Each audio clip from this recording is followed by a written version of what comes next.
আসসালামু আলাইকুম এভরিওয়ান, আপনারা সবাই কেমন আছেন? আশা করি সবাই ভালো আছেন। আলহামদুলিল্লাহ আমিও ভালো আছি। আজকে রাতের বেলা হঠাৎ করে আমাদের বিরিয়ানি খেতে ইচ্ছা করেছিল, সেজন্য আমরা ভাবলাম যে রাতে হঠাৎ করেই বিরিয়ানিটা রেডি করি। বাসায় আসলে গরুর মাংস ছিল না, সেজন্য মুরগি দিয়ে আজকে বিরিয়ানিটা আমি রেডি করব। সেজন্য এখানে আমি পেঁয়াজ কুচি, আদা রসুন পেস্ট প্রায় 1 প্যাকেটের অর্ধেক হবে আমি রাঁধুনি বিরিয়ানির মশলা দিয়ে দিলাম।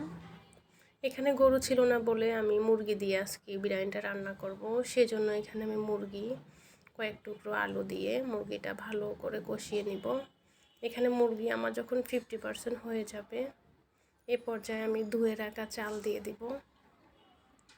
আমি একটু যখনই হুটহাট বিরিয়ানিটা খেতে ইচ্ছা করে বা বাসায় মেহমান থাকে, তখনই আমি এই বিরিয়ানিটা রান্না করে থাকি।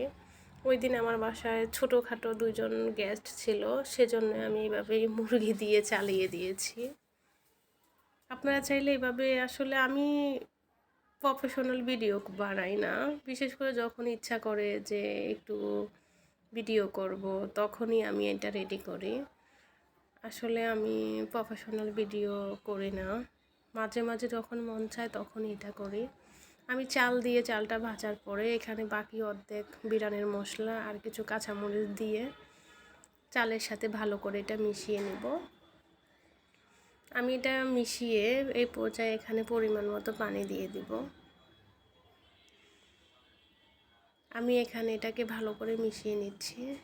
এই পর্যায়ে আমি এটাকে পানি দিয়ে দিব। পানি দিয়ে এটাকে ঢেকে দিব। এখানে আমি ঘুরতে যাওয়ার সময় ভুলে আমি ঘিয়ের কৌটা ডিপে রেখে গিয়েছিলাম, সেজন্য আমি এখানে 2 চামচ ঘি দিয়ে দিলাম। আমি বাসায় মাঝে মাঝে যখন ছোটোখাটো মেহমান আসে, তখন মেহমান ছোটোখাটো বলতে যদি বাচ্চা কোনো মেহমান থাকে বাসায়, তাহলে আমি এভাবে রেডি করি, কেন বাচ্চারা একটু মুরগিটা পছন্দ করে। আর বিশেষ করে যদি বিরিয়ানি হয় তাহলে তো কোনো কথাই নেই। সেজন্য আমি এইভাবে চেষ্টা করি ওদেরকে খুশি করার জন্য। অলরেডি আমার বিরিয়ানি হয়ে গিয়েছে। এখানে আমি বেরেস্তা দিয়ে বিরিয়ানিটা উঠিয়ে নিব।